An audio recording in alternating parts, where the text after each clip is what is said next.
형, 아버지 짐 정리하다가 이상한 공책 발견했어. 빌려준 돈 목록인데 총액이 47억이야. 뭐? 47억? 아버지가 평생 번 돈이 얼마인데. 그거 다 헛소리야. 그냥 버려. 근데 형, 이거 1974년부터 적힌 거야. 50년치 기록이라고. 치매 판정을 받은 78세 아버지. 그리고 그가 50년 동안 몰래 적어온 낡은 공책 한 권. 127명의 이름과 47억 원의 기록. 형들은 모두 치매 환자의 망상이라며 버리라고 했습니다. 하지만 막내 아들만은 그 공책을 버릴 수가 없었습니다. 한 달 동안 전국을 돌아다니며 127명을 추적한 끝에 그가 발견한 진실은 상상을 초월하는 것이었습니다. 오늘 이야기는 치매 판정을 받은 78세 아버지와 그가 남긴 50년 된 낡은 공책에 관한 이야기입니다. 만약 여러분의 부모님이 갑자기 치매 판정을 받으셨다면 여러분은 어떻게 하시겠습니까? 오늘 이야기 속 네 형제는 각자 다른 선택을 했습니다. 세 명은 아버지를 요양원에 보내고 재산을 정리하자고 했습니다. 하지만 단 한 명, 막내 아들만은 아버지가 남긴 낡은 공책을 들고 전국을 돌아다니기 시작했습니다. 대부분의 사람들은 그런 돈 빌린 적 없다고 부인했습니다. 그런데 딱 한 사람, 단 한 사람만이 진실을 인정했습니다. 그리고 그 한 사람의 정체가 밝혀지는 순간 모든 것이 뒤집어졌습니다. 이 이야기는 단순한 돈 이야기가 아닙니다. 평생을 묵묵히 살아온 한 아버지가 자식들에게 진짜로 남기고 싶었던 것이 무엇이었는지, 그리고 그 아버지가 마지막으로 자식들에게 전하고 싶었던 메시지가 무엇이었는지에 관한 이야기입니다. 이 이야기가 어떻게 끝날지 궁금하시다면 좋아요 한번 눌러주시고 함께 가보시죠. 대한민국에서 치매 환자 수는 이미 100만 명을 넘어섰습니다. 그리고 그 가족들은 매일 같은 고민을 합니다. 부모님을 요양원에 보내야 하나? 부모님 재산은 어떻게 해야 하나? 형제들끼리 왜 이렇게 의견이 다를까? 치매는 단순히 기억을 잃는 병이 아닙니다. 가족 간의 신뢰를 시험하고 숨겨진 욕심을 드러나게 하며 때로는 평생의 관계를 한순간에 무너뜨리는 병입니다. 오늘 이야기의 주인공 가족도 마찬가지였습니다. 아버지의 치매 판정 이후 네 형제는 서로를 의심하고 다투기 시작했습니다. 그리고 그 과정에서 발견된 낡은 공책 한 권이 모든 것을 뒤바꿔 놓았습니다. 여러분의 가족은 어떠신가요? 혹시 부모님이 아프셨을 때 재산 문제로 형제들과 불편해지신 적은 없으신가요? 오늘 이야기가 여러분의 가족을 돌아보는 계기가 되었으면 합니다. 이 이야기의 주인공은 78세의 박종호 할아버지입니다. 그는 평생을 충청남도 서산의 작은 철물점에서 일하며 네 자녀를 키웠습니다. 큰 돈을 번 적도 없고 특별한 성공을 거둔 적도 없습니다. 그저 매일 새벽 5시에 일어나 가게 문을 열고 밤 10시에 문을 닫는 평범한 삶을 살았습니다. 자식들에게 한 번도 용돈을 달라고 한 적이 없었습니다. 오히려 명절에 찾아오면 손에 돈을 쥐어주며 돌려보내는 아버지였습니다. 아내가 10년 전 먼저 세상을 떠난 후로도 자식들에게 짐이 되지 않으려고 혼자 꿋꿋이 살아오셨습니다. 그런 아버지가 어느 날 치매 판정을 받았습니다. 여러분의 아버지도 혹시 이런 분이 아니셨나요? 평생 묵묵히 일만 하시고 자식들에게 짐이 되지 않으려고 애쓰시던 그런 아버지 말입니다. 오늘 이야기 속 아버지가 자식들에게 남기고 싶었던 진짜 유산은 무엇이었을까요? 끝까지 함께 해주시면 그 답을 찾으실 수 있을 겁니다. 이 이야기가 궁금하시다면 구독과 알림 설정 부탁드립니다. 그럼 지금부터 본격적으로 시작하겠습니다. 치매 판정, 2024년 3월의 어느 날이었습니다. 서울 강남의 한 대형 병원 신경과 진료실. 박종호 할아버지는 자식들과 함께 의사 앞에 앉아 있었습니다. 의사는 잠시 숨을 고르더니 무거운 목소리로 검사 결과를 전했습니다. 알츠하이머 치매 초기 판정이라고 했습니다. 현재로서는 약물 치료로 진행을 늦출 수 있지만 완치는 어렵다고 했습니다. 진료실에 무거운 침묵이 흘렀습니다. 큰아들 대호가 먼저 입을 열었습니다.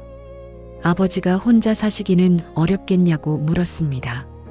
의사는 고개를 끄덕였습니다. 점차 일상생활이 어려워지실 거라고 했습니다. 보호자가 항상 곁에 있거나 아니면 전문 시설을 알아봐야 한다고 했습니다. 둘째 민호가 형을 쳐다보며 말했습니다. 우리 중 누가 아버지를 모실 수 있겠냐고, 다들 바쁘지 않냐고 했습니다. 셋째 수진도 한숨을 쉬었습니다. 자기는 시댁 시어머니도 모시고 있어서 두 분은 무리라고 했습니다. 막내 준호만 아무 말 없이 아버지의 손을 잡고 있었습니다. 78세의 박종호 할아버지는 자식들의 대화를 묵묵히 듣고 계셨습니다. 그의 눈에는 어떤 감정도 드러나지 않았습니다. 마치 남의 이야기를 듣는 것처럼 무덤덤한 표정이었습니다. 병원을 나선 후 네 형제는 근처 커피숍에 모였습니다. 아버지는 피곤하다며 먼저 집으로 돌아가셨습니다. 형제들만 남자, 분위기가 달라졌습니다. 큰아들 대호가 먼저 본론을 꺼냈습니다. 솔직히 말해서 아버지를 요양원에 보내는 게 맞지 않겠냐고 했습니다. 막내 준호가 반박했습니다. 아버지가 평생 요양원을 그렇게 싫어하셨는데 어떻게 그럴 수 있냐고 했습니다. 친구분들 요양원 가시는 거 볼 때마다 자신은 절대 안 간다고 하셨다고 했습니다.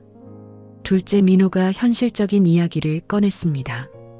그건 아버지가 건강하셨을 때 얘기라고, 지금은 상황이 다르지 않냐고 했습니다. 우리 중 누가 아버지를 24시간 돌볼 수 있겠냐고 했습니다. 셋째 수진이 민감한 문제를 건드렸습니다. 요양원 비용은 누가 낼 거냐고 물었습니다. 좋은 데는 한 달에 300만 원 넘게 든다고 했습니다. 큰아들 대호가 계산을 시작했습니다. 아버지 재산이 얼마나 되는지 아냐고 물었습니다. 서산집이랑 철물점 합쳐서 한 5억 정도 되지 않겠냐고 했습니다. 둘째 민호가 맞장구를 쳤습니다.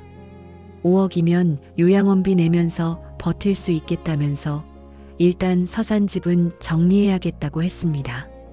막내 준호가 자리에서 벌떡 일어났습니다. 지금 아버지 치매 판정받은 날인데 벌써 재산 얘기를 하냐고, 진짜 이러는 거냐고 했습니다. 큰형 대호가 쏘아붙였습니다. 현실적으로 생각해야 하지 않겠냐고, 내가 아버지 모실 거냐고, 내가 돈 낼 거냐고 했습니다. 준호는 더 이상 대답하지 않고 커피숍을 나가버렸습니다. 그날 이후 박종호 할아버지의 서산집 정리가 시작되었습니다. 큰아들 대호와 둘째 민호가 주도했습니다. 그들은 아버지를 서울 가까운 요양원으로 모시기로 결정했고 서산의 집과 철물점은 매각하기로 했습니다. 막내 준호는 반대했지만 3대1로 밀렸습니다. 큰아들이 아버지께 말씀드렸습니다. 서울 가까운데 좋은 요양원 알아봤으니까 거기서 편하게 지내시면 된다고 했습니다. 아버지는 아무 대답이 없었습니다. 그저 창밖만 바라보고 계셨습니다. 일주일 후 형제들은 아버지 짐을 정리하기 위해 서산집에 모였습니다. 40년 된 낡은 집이었습니다. 어머니가 돌아가신 후 10년 동안 아버지 혼자 사셨던 곳입니다. 곳곳에 세월의 흔적이 묻어 있었습니다.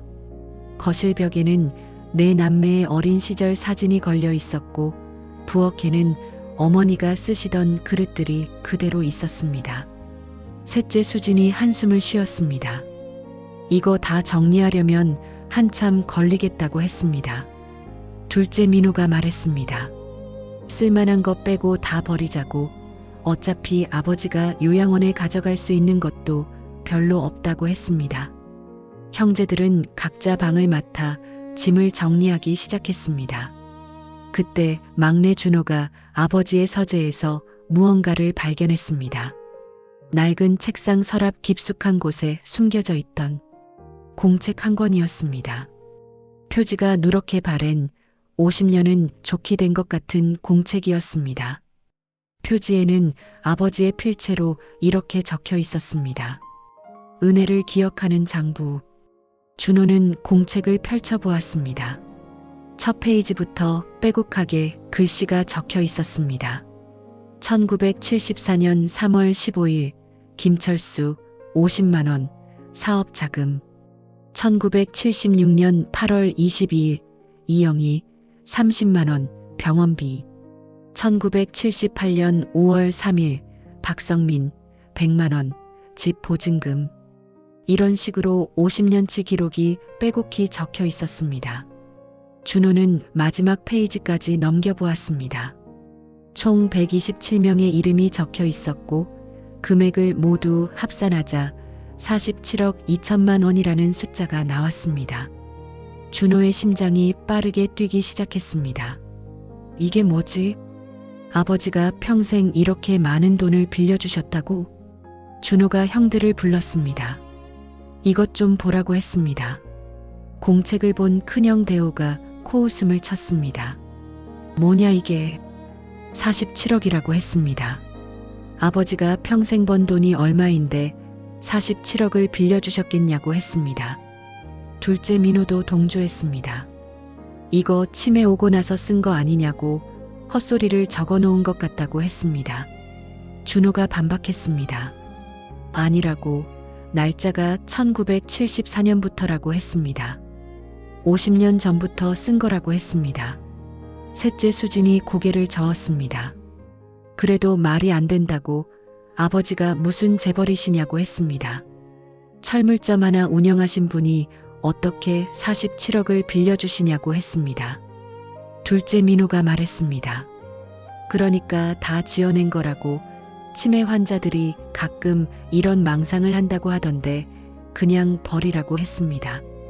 큰형 대호가 공책을 쓰레기 봉투에 던지려 했습니다.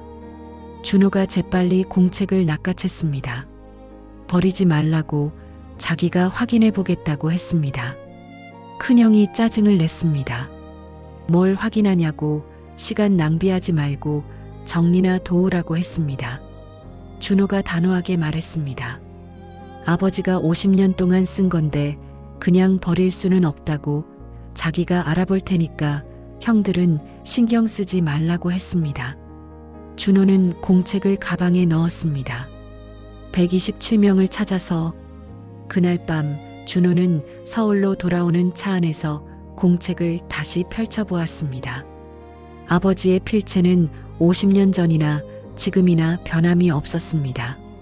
꼼꼼하고 정갈한 글씨, 날짜와 이름, 금액, 그리고 빌려준 이유까지 상세하게 적혀 있었습니다. 사업 자금, 병원비, 전세 보증금, 자녀 학비, 결혼 자금. 사람들이 돈을 빌린 이유는 다양했습니다. 하지만 한 가지 공통점이 있었습니다. 모두 절박한 상황이었다는 것입니다. 준호는 문득 어린 시절 기억이 떠올랐습니다.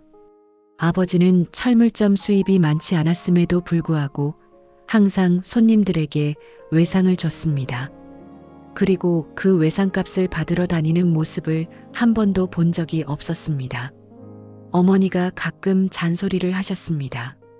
외상값 좀 받아오라고, 우리도 먹고 살아야 하지 않냐고 하셨습니다. 그러면 아버지는 항상 같은 대답을 하셨습니다. 급한 사람이 가져가는 거라고, 갚을 수 있으면 갚겠지라고 하셨습니다. 그때는 몰랐습니다. 아버지가 그렇게 많은 돈을 빌려주고 계셨다는 것을. 다음 날부터 준호의 추적이 시작되었습니다. 그는 공책에 적힌 127명의 이름을 하나씩 검색하기 시작했습니다. 첫 번째 이름은 1974년에 50만 원을 빌린 김철수였습니다. 당시 50만 원이면 지금 가치로 약 5천만 원에 해당하는 큰 돈이었습니다. 준호는 인터넷 검색, 동사무소 문의, 심지어 서산 지역 토박이들에게까지 수소문했습니다. 일주일 만에 김철수의 행방을 알아냈습니다. 그는 10년 전에 이미 세상을 떠났습니다. 준호는 김철수의 아들을 찾아갔습니다. 1974년에 박종호라는 분에게 50만 원을 빌리신 적이 있으신지 여쭤봤습니다. 김철수의 아들은 고개를 저었습니다. 자기는 모르는 일이라고, 아버지가 돌아가시기 전에도 그런 얘기를 하신 적이 없다고 했습니다. 혹시 사기 아니냐고 되물었습니다. 첫 번째 시도는 실패였습니다. 두 번째 이름, 세 번째 이름. 준호는 계속해서 사람들을 찾아다녔습니다. 하지만 결과는 비슷했습니다. 그런 적 없다고 했습니다. 박종호가 누구냐고 처음 듣는 이름이라고 했습니다. 50년 전 일을 어떻게 기억하겠냐고 했습니다. 혹시 보이스피싱 아니냐고 의심하는 사람도 있었습니다. 한 달 동안 준호는 47명을 찾아다녔습니다. 그중 23명은 이미 세상을 떠났고 15명은 연락처를 찾을 수 없었으며 9명은 모르는 일이라고 부인했습니다. 형제들은 준호를 비웃었습니다. 큰형 대호가 말했습니다. 그것 봐, 자기가 뭘 했냐고, 다 헛소리라고 했잖냐고 했습니다. 둘째 민호도 말했습니다. 이제 그만 포기하라고, 아버지 요양원 적응 도와주는 게 더 중요하다고 했습니다. 셋째 수진도 말했습니다. 준호 마음은 알겠는데 현실을 보라고, 아버지가 치매시지 않냐고 했습니다. 그 공책도 다 혼란스러운 기억이 섞인 거라고 했습니다. 하지만 준호는 포기하지 않았습니다. 그에게는 이유가 있었습니다. 네 형제 중 가장 문제아였습니다. 공부도 못했고 사고도 많이 쳤습니다. 고등학교 때는 싸움에 휘말려 학교에서 쫓겨날 뻔한 적도 있었습니다. 그때마다 아버지가 묵묵히 수습해 주셨습니다. 한 번도 준호를 혼내거나 다그치지 않으셨습니다. 그저 괜찮다고, 다음에 잘하면 된다고만 하셨습니다. 대학에 떨어졌을 때도, 첫 직장에서 잘렸을 때도, 사업에 실패했을 때도 아버지는 항상 준호 편이었습니다. 형들은 준호를 한심하게 봤습니다. 집안 망신이라고, 철 좀 들라고 했습니다. 하지만 아버지만은 달랐습니다. 준호야, 넌 마음이 따뜻한 아이야. 그게 내 장점이야 라고 하셨습니다. 그래서 준호는 아버지의 말을 믿고 싶었습니다. 설령 그것이 치매로 인한 혼란된 기억일지라도 아버지가 50년 동안 적어온 기록에는 분명 어떤 의미가 있을 거라고 믿었습니다. 그러던 어느 날 전환점이 찾아왔습니다. 공책의 48번째 이름을 추적하던 중이었습니다. 1984년 11월 7일 최영수 500만 원 사업자금. 최영수, 이 이름을 검색하자 놀라운 결과가 나왔습니다. 최영수는 현재 연매출 3조 원 규모의 대기업 회장이었습니다. 국내 굴지의 식품 기업인 영수식품의 창업자, 신문과 방송에 자주 등장하는 유명한 재계 인사였습니다. 준호는 믿을 수 없었습니다. 설마 이 최영수가 40년 전에 아버지에게 500만 원을 빌린 사람일까? 당시 500만 원이면 지금 가치로 약 5억 원에 해당합니다. 준호는 영수식품 본사에 연락했습니다. 박종호의 아들 박준호라고 밝혔습니다. 1984년에 아버지께서 500만 원을 빌려주셨는데 최영수 회장님께 전달 부탁드려도 되겠냐고 물었습니다. 전화를 받은 비서는 당연히 거절했습니다. 죄송하지만 회장님께서는 개인적인 연락을 받지 않으신다고 했습니다. 준호가 다시 말했습니다. 이건 정말 중요한 건이라고.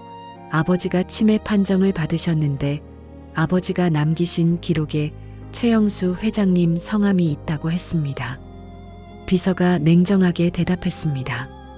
그런 말씀은 많이 들었다고, 회장님께 개인적으로 돈을 빌렸다고 주장하시는 분들이 한두 분이 아니라고 죄송하다고 했습니다. 전화가 끊겼습니다. 준호는 포기하지 않았습니다. 그는 영수식품 본사 앞에서 일주일을 기다렸습니다. 매일 아침 7시에 도착해서 저녁 9시까지 경비원들에게 쫓겨나기도 했고 경찰에 신고당하기도 했습니다. 주변에서는 미쳤다고 했습니다. 형들은 전화해서 그만두라고 소리쳤습니다. 창피하게 왜 그러냐고, 아버지 망신시키는 거라고 했습니다. 하지만 준호는 멈추지 않았습니다. 그의 집념을 이상하게 여긴 한 기자가 취재를 왔습니다. 혹시 최영수 회장에게 무슨 원한이라도 있는 거냐고 물었습니다. 준호가 대답했습니다. 아니라고, 그냥 아버지가 남기신 기록을 확인하고 싶을 뿐이라고 했습니다. 준호는 기자에게 공책을 보여주었습니다. 기자는 흥미를 느꼈습니다. 이거 기사로 쓰면 안 되겠냐고 물었습니다. 치매 아버지가 남긴 47억의 비밀, 이런 제목으로 하면 어떻겠냐고 했습니다. 준호는 고민했습니다. 기사가 나가면 최영수 회장이 반응할 수도 있습니다. 하지만 동시에 아버지가 망상에 빠진 치매 환자로 조롱받을 수도 있습니다. 준호가 거절했습니다. 안 된다고, 아버지를 그런 식으로 알리고 싶지 않다고 했습니다. 기자는 아쉬워했지만 준호의 뜻을 존중했습니다. 그리고 일주일째 되던 날 기적이 일어났습니다. 영수식품 본사에서 검은 승용차 한 대가 나왔습니다. 그 차가 준호 앞에 멈춰 섰습니다. 차 창문이 내려갔습니다. 안에는 70대 중반으로 보이는 노신사가 앉아 있었습니다. 신문에서 수없이 봤던 얼굴, 최영수 회장이었습니다. 최영수 회장이 물었습니다. 박종호 선생님의 아들이냐고. 회장의 목소리는 떨리고 있었습니다. 위기 진실의 무게. 최영수 회장은 준호를 차에 태웠습니다. 준호가 물었습니다. 어디로 가시는 거냐고. 회장이 대답했습니다. 박종호 선생님 계신 곳으로 가겠다고, 직접 뵙고 싶다고 했습니다. 준호가 다시 물었습니다. 아버지가 회장님께 500만 원을 빌려주신 게 사실이냐고. 최영수 회장은 창밖을 바라보며 말했습니다. 500만 원이 아니라고 했습니다. 준호의 가슴이 철렁했습니다. 역시 아버지의 기록은 틀린 것이었을까? 회장이 말을 이었습니다. 500만 원이 아니라 800만 원이었다고 했습니다. 준호가 회장을 쳐다보았습니다. 회장이 설명했습니다. 처음에 500만 원을 빌렸고 3개월 뒤에 300만 원을 더 빌렸다고 했습니다. 박종호 선생님은 두 번째 빌려주신 건 기록 안 하셨나 보다고 했습니다. 준호가 말했습니다. 그럼 진짜였다고, 아버지 기록이 진짜였다고. 최영수 회장이 40년 전 이야기를 들려주었습니다. 1984년 자신은 28살이었다고 했습니다. 작은 두부 가게를 운영하고 있었는데 사업을 확장하고 싶었다고 했습니다. 은행에서 대출을 받으려 했지만 거절당했다고 했습니다. 담보도 없고 신용도 없었으니까요. 그때 박종호 선생님을 만났다고 했습니다. 서산 철물점에 두부 만드는 기계 부품을 사러 갔다가요. 선생님은 자신이 돈 걱정을 하는 걸 눈치채셨는지 갑자기 물으셨다고 했습니다. 젊은이 무슨 걱정이 있나라고요. 회장이 말을 이었습니다. 자신은 처음 보는 분께 사정을 다 털어놓았다고 했습니다. 사업을 확장하고 싶은데 돈이 없다고요. 그랬더니 선생님이 물으셨다고 했습니다. 얼마나 필요한가라고요. 자신이 500만 원이라고 했다고 합니다. 당시로서는 엄청난 금액이었다고요. 최영수 회장의 눈가가 촉촉해졌습니다. 선생님은 아무 말씀 없이 다음 날 500만 원을 가져오셨다고 했습니다. 차용증도 필요 없다고 하셨다고 했습니다. 젊은이 눈빛이 맑으니까 믿는다고 하셨다고 했습니다. 그리고 3개월 뒤에 급하게 300만 원이 더 필요하다고 하자 또 가져오셨다고 했습니다. 준호가 물었습니다. 그 돈으로 사업을 하신 거냐고. 회장이 고개를 끄덕였습니다. 그 800만 원으로 두부 공장을 확장했다고 했습니다. 그게 영수식품의 시작이었다고 했습니다. 그 돈이 없었다면 자신은 평생 작은 두부 가게 주인으로 살았을 거라고 했습니다. 준호가 물었습니다. 그런데 왜 그동안 아버지를 찾아오시지 않으셨냐고, 40년이나 지났지 않냐고. 최영수 회장은 고개를 숙였습니다. 갚으러 갔다고 했습니다. 사업이 성공하고 5년 뒤에요. 하지만 선생님이 받지 않으셨다고 했습니다. 준호가 놀랐습니다. 받지 않으셨다고요? 회장이 고개를 끄덕였습니다. 원금의 이자까지 해서 5천만 원을 드리려고 했는데 선생님이 거절하셨다고 했습니다. 자네가 성공한 게 내 이자야. 그 돈은 자네 사업에 더 쓰게라고 하셨다고 했습니다. 회장이 말을 이었습니다. 몇 번이고 다시 찾아갔다고 했습니다. 하지만 선생님은 끝까지 받지 않으셨다고 했습니다. 오히려 찾아올 때마다 불편해하셨다고 했습니다. 받을 게 없으니 오지 말게라고 하셨다고 했습니다. 결국 발길을 끊었다고 했습니다. 선생님의 뜻을 존중해야 한다고 생각했으니까요. 최영수 회장은 깊은 한숨을 쉬었습니다. 40년 동안 하루도 선생님을 잊은 적이 없다고 했습니다. 하지만 찾아뵙지 못했다고 했습니다. 선생님이 싫어하실 것 같아서요. 그런데 이제 와서 선생님이 치매에 걸리셨다니. 회장의 눈에서 눈물이 흘러내렸습니다. 너무 늦었다고 했습니다. 반전 그리고 또 반전 요양원에 도착했습니다. 준호와 최영수 회장은 박종호 할아버지의 방으로 들어갔습니다. 박종호 할아버지는 창가에 앉아 밖을 내다보고 계셨습니다. 햇살이 할아버지의 흰 머리카락을 비추고 있었습니다. 준호가 말씀드렸습니다. 아버지, 손님이 오셨다고. 할아버지가 천천히 고개를 돌렸습니다. 최영수 회장을 보는 순간 할아버지의 눈빛이 미세하게 흔들렸습니다. 최영수 회장이 할아버지 앞에 무릎을 꿇었습니다. 선생님, 최영수입니다. 라고 했습니다.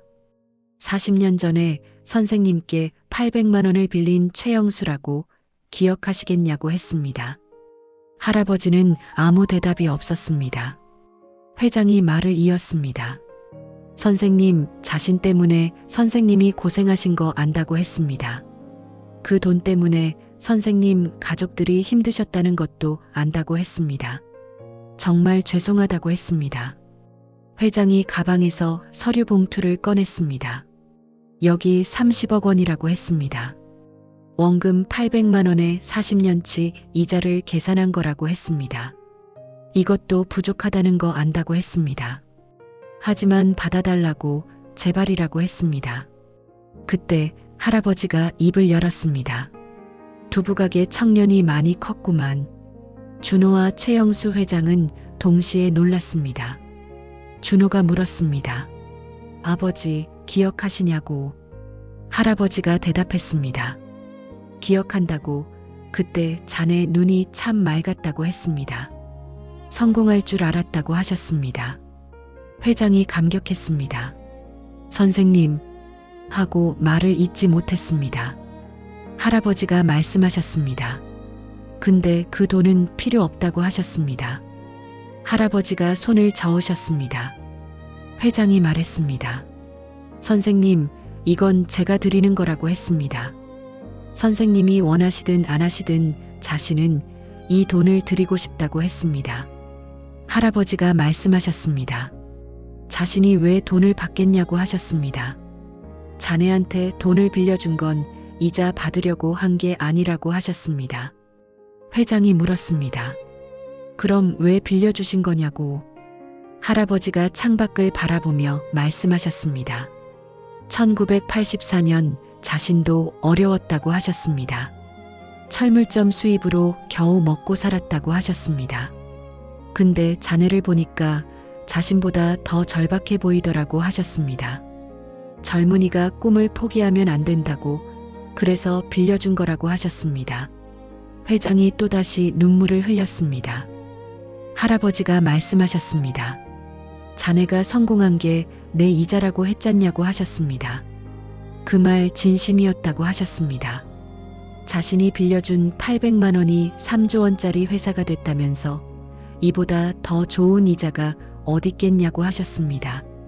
최영수 회장의 눈에서 눈물이 멈추지 않았습니다. 하지만 선생님, 저는 이 빚을 갚고 싶다고 했습니다. 40년 동안 마음의 짐이었다고 했습니다. 할아버지가 회장을 바라보았습니다. 그럼 부탁이 하나 있다고 하셨습니다. 회장이 대답했습니다. 뭐든지 말씀하시라고. 할아버지가 말씀하셨습니다. 그 30억으로 재단을 하나 만들어 달라고 하셨습니다. 자신처럼 아무것도 없지만 꿈만 있는 젊은이들을 돕는 재단. 그게 자네가 자신에게 갚는 방법이라고 하셨습니다. 최영수 회장은 한참을 말없이 할아버지를 바라보았습니다. 그리고 깊이 고개를 숙였습니다. 알겠다고, 반드시 그렇게 하겠다고 했습니다. 선생님 이름으로 재단을 만들겠다고 했습니다. 할아버지가 고개를 저으셨습니다. 자신 이름은 필요 없다고 그냥 꿈재단이라고 하라고 하셨습니다. 자신은 이름 남기려고 돈 빌려준 게 아니라고 하셨습니다. 이 광경을 지켜보던 준호의 눈에서도 눈물이 흘러내렸습니다. 이것이 아버지가 평생 지켜온 삶의 방식이었구나. 받지 않고 주기만 하는 삶. 이름을 남기지 않고 베푸는 삶. 그때 요양원 복도에서 소란이 들려왔습니다. 큰형 대호와 둘째 민호, 셋째 수진이 달려왔습니다.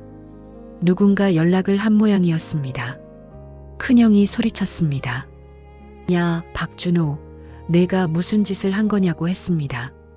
아버지한테 재벌을 데려왔다고 들었다고 했습니다. 둘째 민호가 물었습니다. 30억이라고 그 돈 우리한테 주는 거 아니냐고 했습니다. 셋째 수진도 물었습니다. 아버지가 그 돈 받으시면 우리가 나눠 가지는 거지 않냐고 했습니다. 형제들은 최영수 회장 앞에서도 전혀 부끄러워하지 않았습니다. 아버지의 돈에만 관심이 있었습니다. 그때 할아버지가 자리에서 일어났습니다. 모두가 놀랐습니다.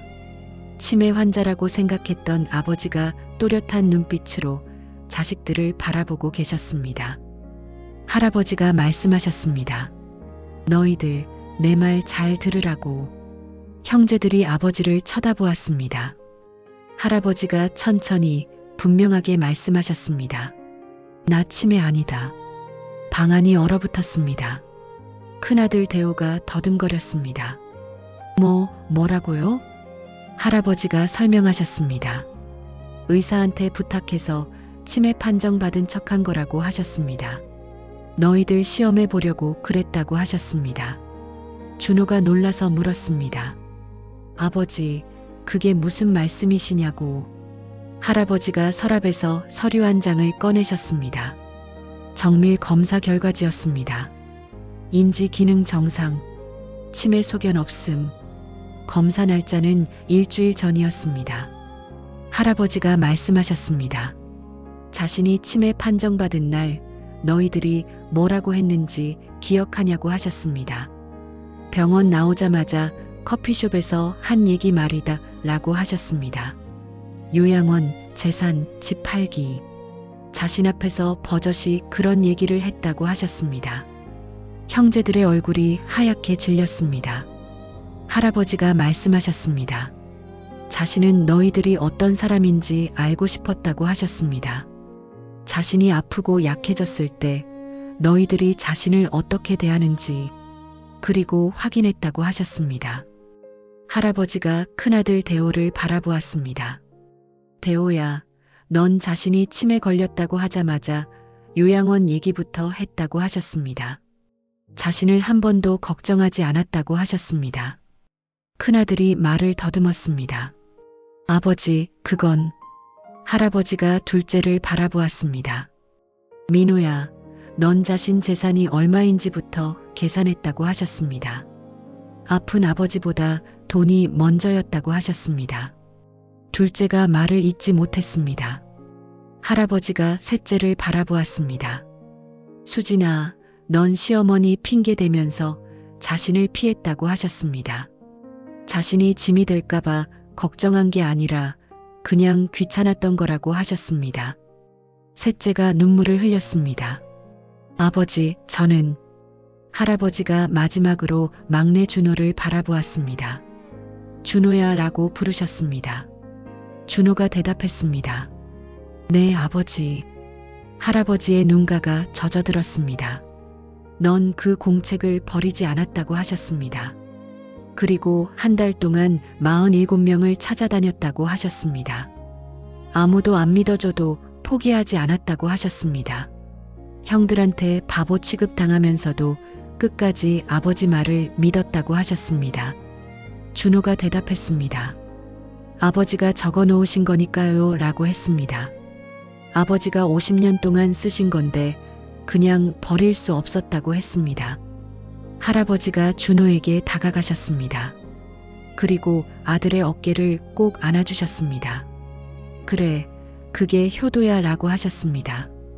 부모 말을 믿어주는 게 효도라고, 돈 많이 벌어다 주는 게 효도가 아니라고 하셨습니다. 결말 진짜 유산. 할아버지가 품에서 또 다른 서류를 꺼내셨습니다.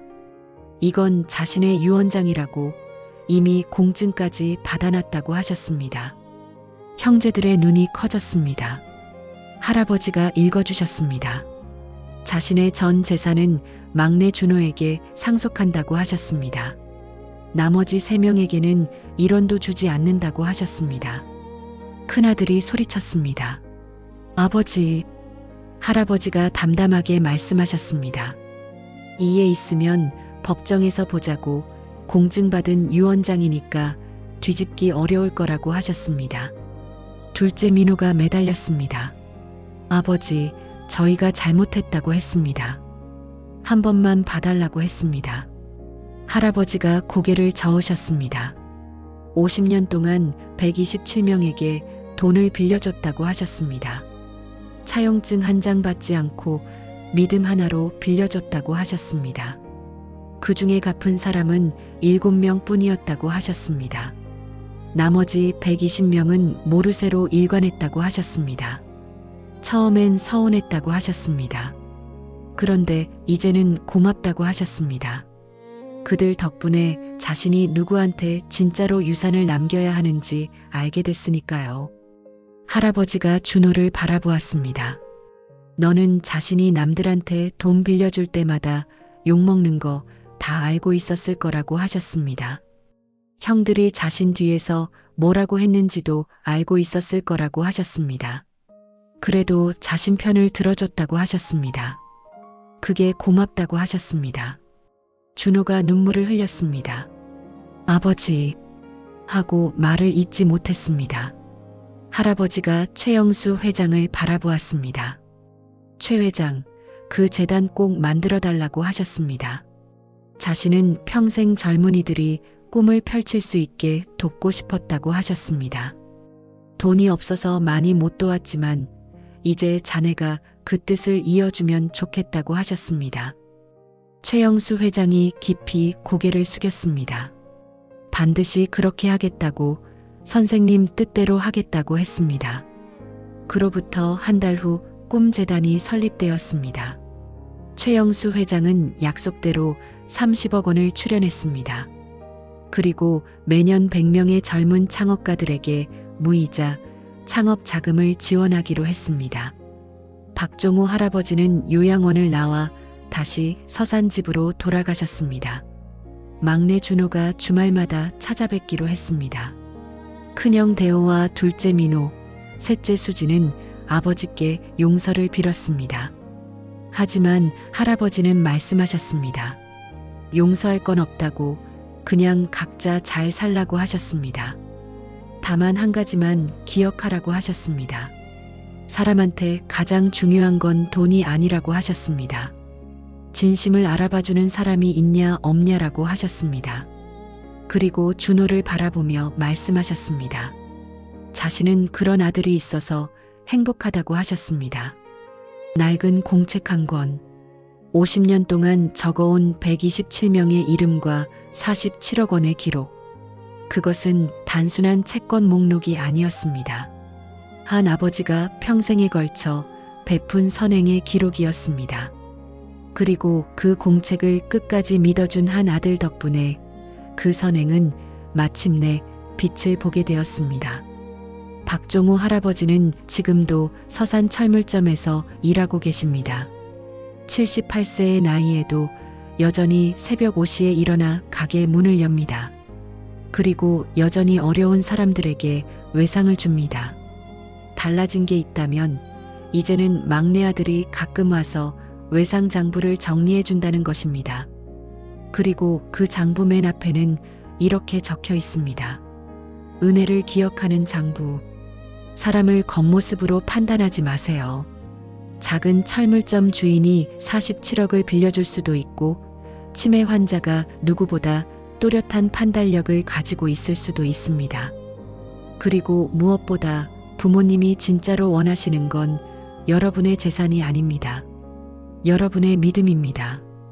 오늘 이야기가 마음에 드셨다면 구독과 좋아요로 응원해 주세요. 여러분의 응원이 더 좋은 이야기를 만듭니다. 다음에도 감동적인 인생 반전 이야기로 찾아뵙겠습니다. 여러분의 인생에도 반전이 기다리고 있습니다. 늦었다고 생각할 때가 진짜 시작입니다. 감사합니다.